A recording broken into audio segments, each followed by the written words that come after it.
The imperial throne room of Kethara was designed to overwhelm. Vaulted ceilings that disappeared into architectural shadows, walls lined with crystalline veins that pulsed with soft light, floors so polished they reflected like dark mirrors. Every element calculated to remind visitors that they stood in the presence of power that had endured for generations. Ambassador Daniel Cross had seen impressive architecture before. Earth's diplomatic corps didn't send unprepared personnel to first contact situations. But this was something else.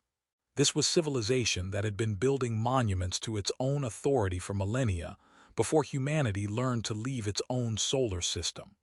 Remember, his aide Sarah Chen whispered beside him as they approached the throne, minimal eye contact, until she acknowledges you directly. Let her set the conversational pace, and for God's sake, don't use contractions. They translate poorly in formal Ketharan. Daniel nodded slightly, keeping his expression neutral and professional.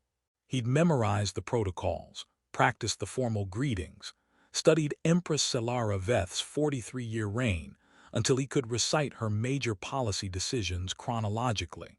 This was humanity's first formal diplomatic mission to the Ketharan Empire, and absolutely nothing could go wrong. The throne itself stood at the hall's far end, elevated on a dais of that same dark, polished stone. Empress Selara sat with the absolute stillness that the briefing materials had described, the legendary composure that had earned her the title, the Unshaken. Her lavender skin had the smooth quality of someone who'd lived well, her pointed ears swept back in a position Daniel's cultural training identified as formal authority. She wore robes that somehow managed to be both simple and impossibly elegant, and her expression was perfectly, carefully neutral.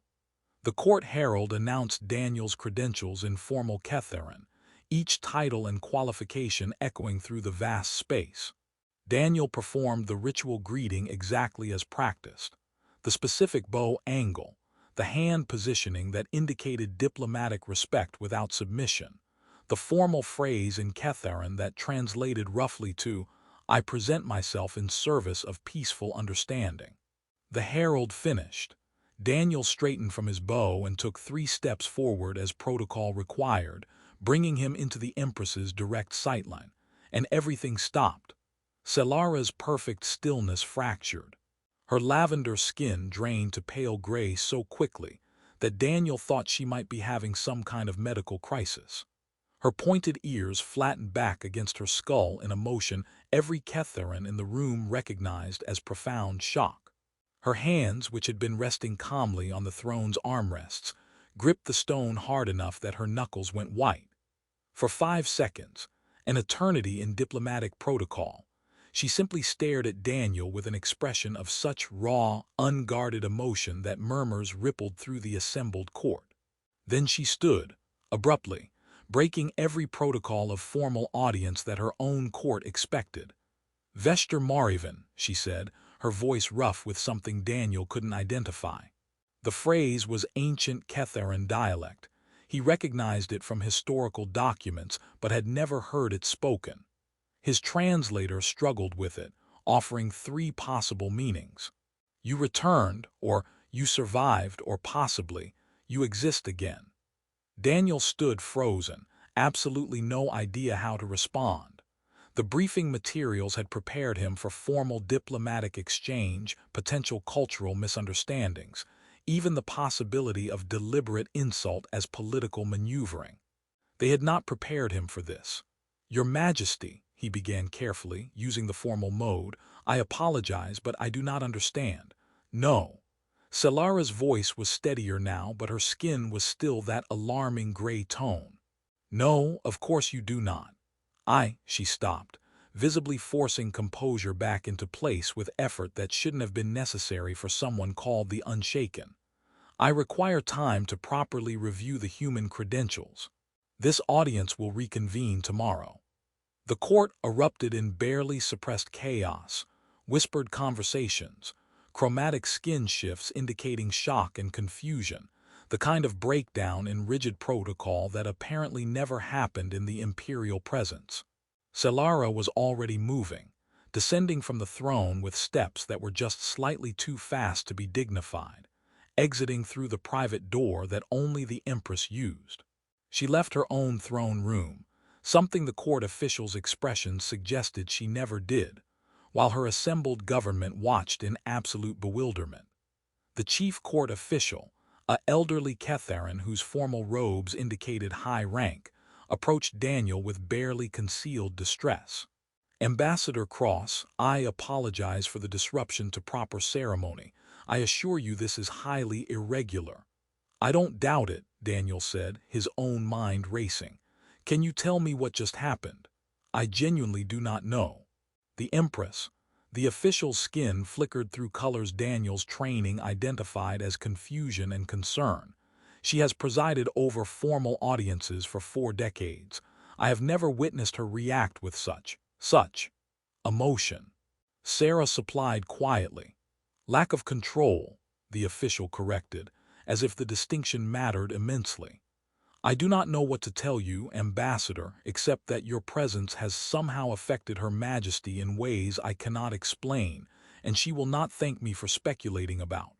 Daniel was escorted to diplomatic quarters with more apologies and assurances that tomorrow's reconvened audience would proceed normally. But as he sat in rooms that were elegant and comfortable and felt like a very polite cage, he couldn't stop replaying those 5 seconds. The way Selara had looked at him, not like she was seeing a stranger, like she was seeing a ghost. "Any theories?" Sarah asked, pulling up files on her tablet, trying to find something in the cultural briefings that would explain what they'd just witnessed. "None that makes sense." Daniel stared at his own reflection in the polished window. "She looked at me like she knew me, but I've never been to Kethara before this week. Humanity didn't even know this empire existed until 3 years ago." "Could you resemble someone from her past? Someone significant?" "Resemblance doesn't usually cause that kind of reaction from someone with her reputation for control." Daniel pulled up the briefing materials on Selara's history. 43 years ruling. Rose to power after the succession wars that nearly destroyed Ketharan civilization. Known for absolute emotional discipline and strategic brilliance. Nothing suggested she would break protocol and flee her own throne room because a human ambassador looked vaguely familiar. The message arrived at local midnight, a discreet summons, not transmitted through official channels. The Empress requested Daniel's presence in her private meditation garden immediately, alone, outside formal protocol. Sarah tried to argue against it. Meeting the head of state alone and off-record was diplomatically dangerous, but Daniel was already moving. Whatever had happened in that throne room, it wasn't going to resolve itself through normal channels. The meditation garden was hidden deep in the imperial complex, guarded but somehow feeling private in ways the throne room never could. Bioluminescent plants cast strange, shifting shadows. Water moved somewhere nearby, the sound designed to be soothing. And in the center of it all stood Empress Selara, without guards or attendants, looking at Daniel with an intensity that made him profoundly uncomfortable. "You do not remember," she said, not a question, a statement of painful fact. "Your Majesty, I have never been to Kethara before this diplomatic mission. I have never met you before today. Not you, not this version of you." Her hands were trembling slightly, barely visible, but there. The unshaken Empress was shaking. "But you carry the same presence, the same essence. The way you move, the way you hold yourself, even the way you looked at me when you performed the greeting, all of it identical."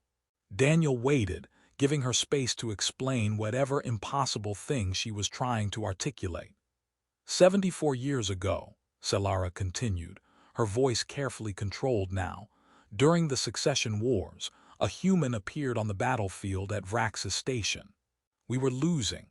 I was very young, 23 standard years, daughter of a minor house, serving in a military force I barely understood for a cause I questioned constantly. She moved closer, and Daniel could see the lavender returning to her skin as she spoke. "No one knew how this human arrived. Our territory was completely blockaded. No human ships had ever ventured into our sector. Your species was not supposed to exist in our awareness for another 70 years. That's not possible, I know. Selara's smile was bitter. I know it is not possible. I have known for 74 years that what I experienced was impossible. That changes nothing about the fact that it happened. She gestured for him to sit on a bench carved from the same dark stone that seemed to be everywhere in Ketharan architecture. After a moment's hesitation, Daniel sat. Selara remained standing, looking at the bioluminescent plants like they contained memories she'd rather not examine. The transport I was in took direct fire. Catastrophic damage, structural failure, life support compromised. I should have died, most of my unit did. But someone pulled me from the wreckage while the hull was still burning. A human. Wearing strange armor I did not recognize, speaking Ketharan that should not have been possible, appearing and moving like he knew exactly what was happening despite the chaos. Your Majesty, let me finish. She turned back to face him. He kept me alive for 3 days while we escaped through hostile territory back to Allied positions. 3 days of hiding, running, fighting when necessary. 3 days of conversation I have remembered every word of for 7 decades. And then, when we finally reached safety, he vanished, exactly as inexplicably as he had arrived. Daniel felt cold spreading through his chest. What was his name? He told me it was Marcus. Selara's voice was very quiet now. Marcus Cross. The garden spun slightly. Daniel gripped the bench, forcing his voice steady. That's not possible. Ambassador, I have just told you that a human appeared 74 years before first contact and saved my life. Possible has very little meaning in this conversation. No, you don't understand. Daniel looked up at her. Marcus Cross is my grandfather. He disappeared 40 years ago during an experimental FTL drive test. The ship vanished, no wreckage recovered, declared total loss. He's been legally dead for 4 decades. Selara sat down slowly on the bench beside him, all imperial dignity forgotten. Your grandfather. I was raised by him until I was 8 years old. He vanished when I was 8. The FTL drive he was testing was experimental, bleeding-edge physics that most scientists thought was impossible. Daniel's mind was racing now. But what if it worked? What if it didn't fail? What if it succeeded in ways nobody anticipated? What if the drive threw him backward in time? They sat in silence while bioluminescent plants pulsed gently, and impossible mathematics rearranged Daniel's understanding of his own history. You look like him, Selara finally said. Not identical, but enough that seeing you walk into my throne room. She trailed off. I thought I had gone mad, or that he had somehow returned after 7 decades. Or that I was dying and my mind was showing me things that could not be. He never came back, Daniel said quietly. Never knew where he'd been during those 3 days from his perspective. The official investigation concluded the drive failed catastrophically, that he was lost immediately. But what if he was thrown 74 years into the past, into Ketharan space, for 3 days that corresponded to 3 days in his own timeline, and then snapped back forward to whenever he'd left from? What if he tried to report encountering an alien species nobody had heard of yet and was dismissed as suffering from the jump trauma? Did he ever speak of it? He told me stories when I was very young. I thought they were just stories, adventure tales about meeting aliens during a test flight, about helping someone survive a war. I assumed he was making them up to entertain a child. Daniel felt something breaking open in his memory. He described you. He never said your name, but he described a young Ketharan officer who'd lost her unit, who thought she was going to die, who he helped reach safety. I thought it was fiction. Selara's hands were covering her face now, and Daniel realized with shock that the Unshaken Empress was crying. He was real, she whispered. For 7 decades I have questioned whether he was real or if I invented him to survive trauma. Whether I was delusional from injury. Whether I created a memory of rescue because I could not accept that I had survived through random chance while my comrades died. He was real, is real, was real. Daniel struggled with tenses that didn't apply properly to time travel.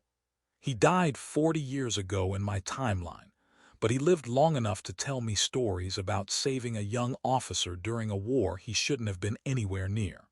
They sat together in the meditation garden, human and Ketharan, grandson and survivor, trying to comprehend how one man's experimental flight had reached backward through time to save a life that would shape an empire.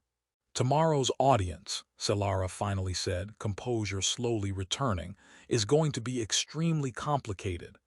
Despite everything, Daniel laughed. That might be an understatement, Your Majesty. Daniel didn't sleep.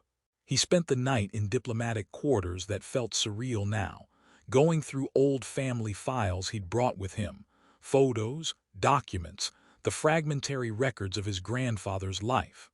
Marcus crossed smiling in a flight suit. Marcus with a scar on his left hand from some childhood injury. Marcus telling 8-year-old Daniel stories that he'd assumed were made up.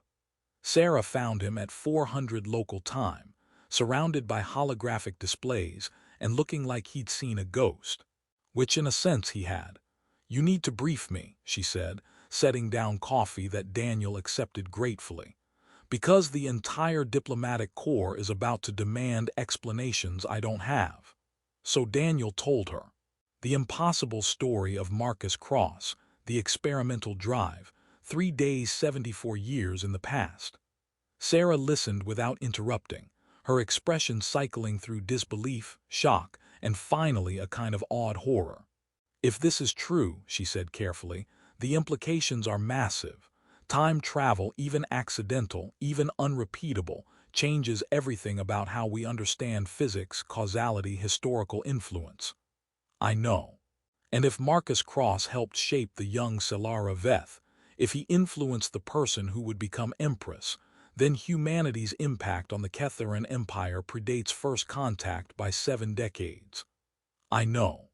Daniel, this could completely destabilize current diplomatic relations.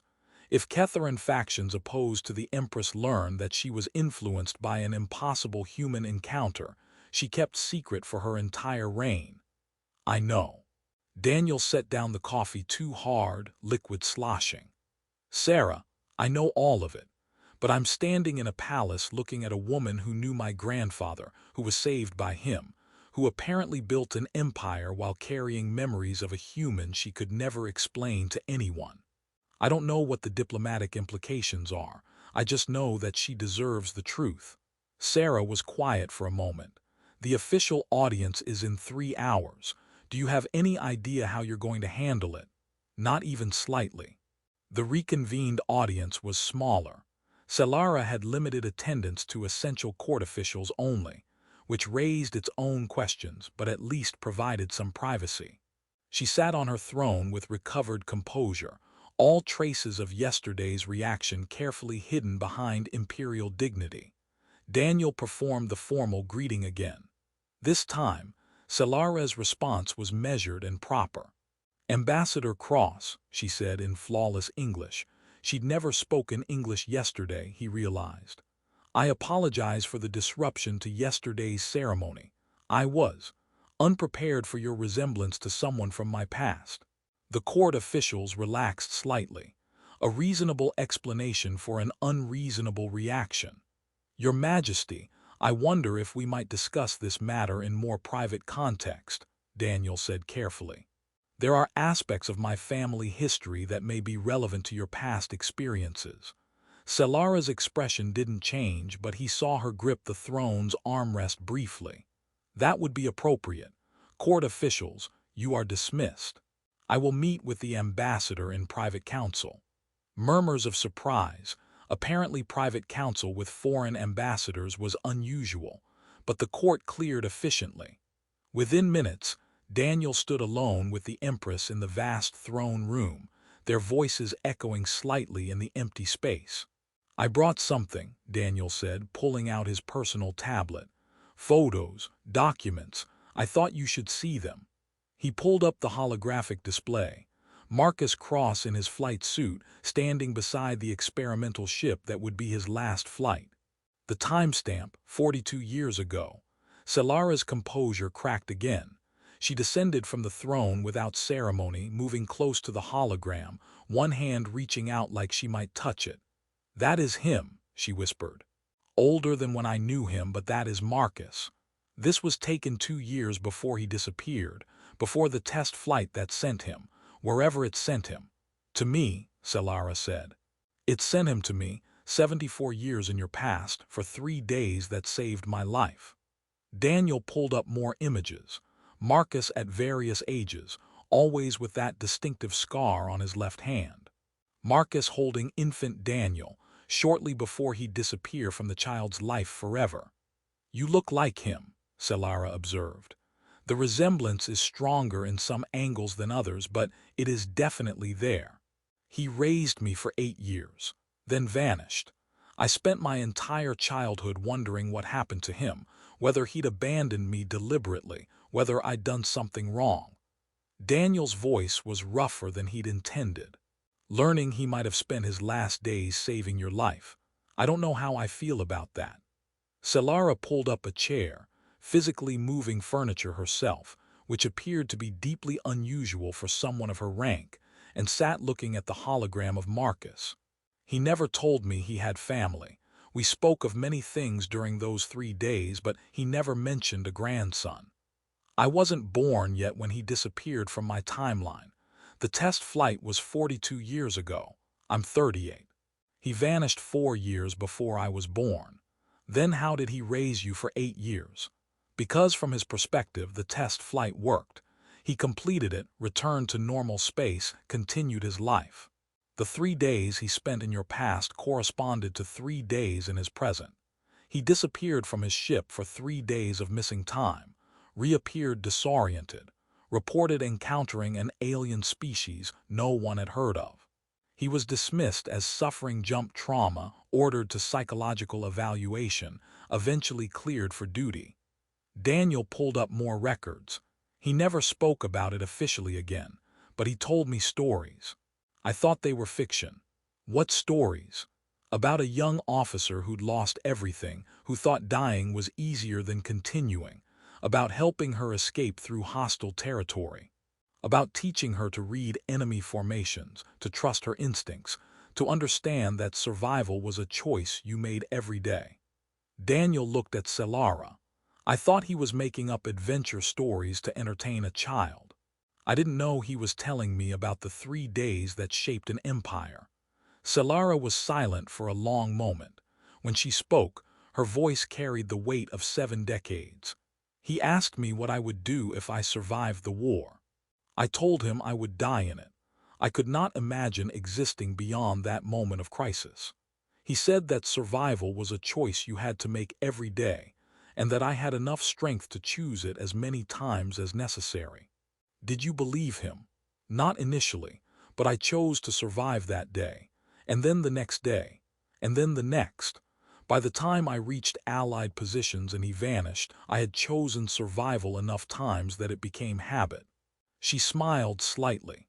"I built an empire on advice from a time-traveling human who appeared for 3 days and then disappeared back into temporal impossibility." "He never knew," Daniel said quietly.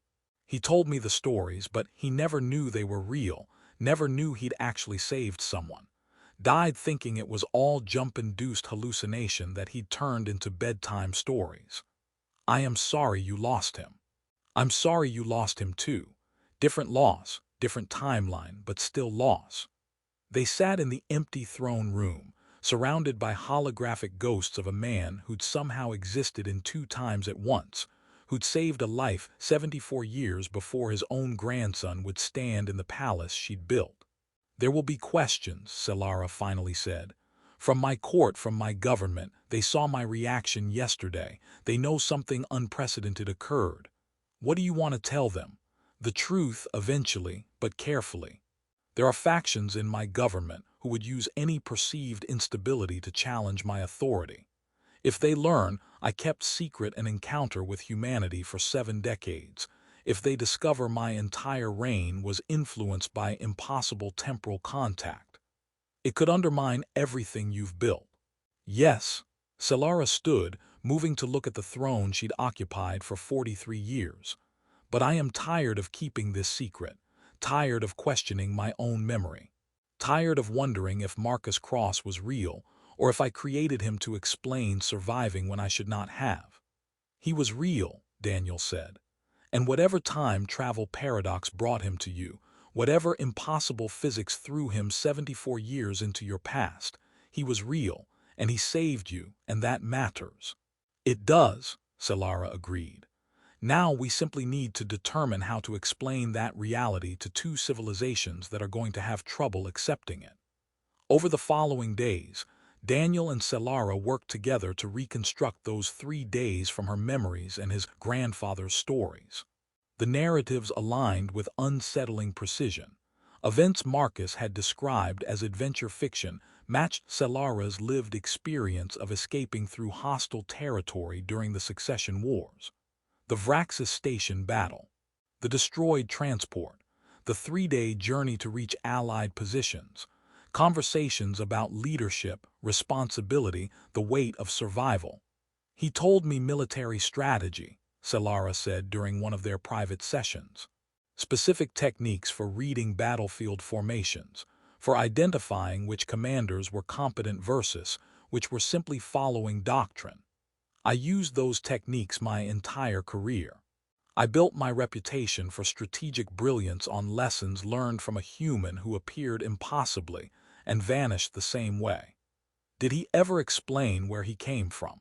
He said he was from very far away, that he did not know how he had arrived, that he would probably disappear soon. I assumed he meant he was from a distant part of the galaxy and was dying from injuries I could not see. I did not imagine he meant he was from 7 decades in the future. Daniel pulled up old flight logs he'd obtained through back channels, the classified records of his grandfather's final test flight. The official report says he disappeared from sensor contact for 73 hours, then reappeared disoriented and reporting temporal displacement. 3 days. Exactly 3 days. The same 3 days I knew him. He tried to report it officially, told investigators he'd encountered an alien species, helped someone survive a war, experienced consistent timeline for 3 days while existing in past temporal framework. Daniel scrolled through the report. They dismissed it as jump trauma, ordered psych evaluation, eventually cleared him because the ship's logs showed no physical evidence of malfunction, and he was too valuable to ground permanently. So he knew, Selara said quietly. He knew the encounter was real, knew what he had experienced, but no one believed him. He stopped trying to make people believe. Kept flying, continued his career, eventually had a son who had a son. Then took me in when my parents died, raised me for 8 years, told me stories about adventures with aliens. And then he died, and I spent 30 years thinking they were just stories. Until you walked into my throne room and I saw him standing there again. Until that, Daniel agreed. They worked carefully, building a comprehensive account of Marcus's presence in the past. Selara authorized access to classified military archives from the Succession Wars. Deep in those archives, they found reports that had been dismissed as battlefield anomalies. Sightings of an unknown combatant at Vraxis Station, witness accounts of someone matching Marcus's description, tactical analysis noting impossible knowledge of enemy positions. He was documented, Daniel said, staring at 74-year-old military reports. Everyone assumed the witnesses were mistaken or traumatized, but he was actually documented in your historical records. Hidden in plain sight, Selara observed, dismissed as impossible so never seriously investigated. Until now.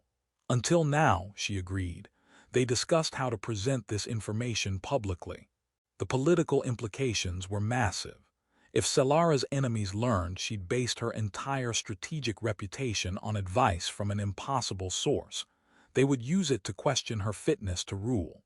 But keeping it secret indefinitely wasn't sustainable, especially now that Daniel was present as living evidence of connection. I think, Selara said carefully, We need to approach this as historical revelation rather than personal confession. Present Marcus Cross as documented anomaly from the succession wars. Establish evidence of his presence independently of my personal experience. Then acknowledge that I was one of many who encountered him. Downplay your personal connection. Until political situation allows for full disclosure, yes. She looked at Daniel. Is that acceptable to you?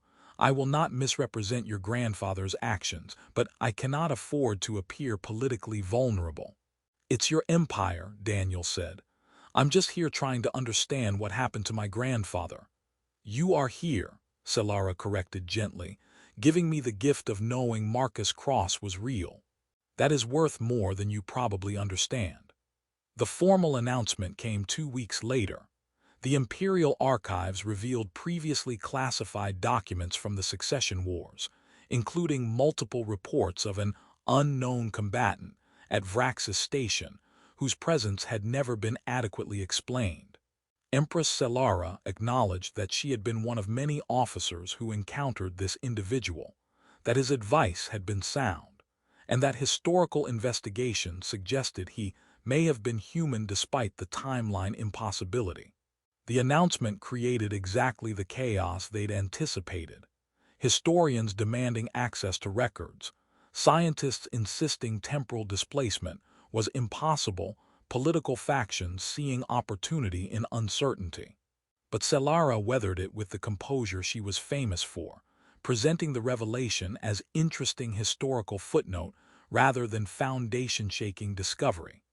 Only Daniel understood what it cost her to downplay Marcus's importance, to acknowledge his existence while hiding how profoundly he'd shaped her life. "Thank you," she said during one of their private meetings as political storm raged in controlled fashion through her court, "for giving me the truth, for letting me know I was not mad for 7 decades. Thank you for saving the stories," Daniel replied, "for keeping his memory alive even when everyone told you it was impossible. He saved my life. The least I could do was remember him." 3 months into Daniel's diplomatic mission, Selara commissioned a memorial in the Imperial Gardens, not to Marcus Cross specifically. That would require political explanations she wasn't ready to provide, but to the unknown protector of Vraxis Station, honoring mysterious figure who'd helped survivors during the succession wars. The memorial was simple, dark stone carved with ancient Ketharan script, surrounded by the same bioluminescent plants that grew in Selara's private meditation garden. The dedication ceremony was small, attended only by close advisors and one human ambassador. "I wished for years that he would return," Selara said quietly, standing before the memorial while others gave them private space. "That he would reappear as inexplicably as he'd vanished, that I would see him again and be able to thank him properly. He died 40 years ago," Daniel said, "in my timeline. Never knew what he'd done here, never knew he'd saved a future empress. But he knew he'd saved."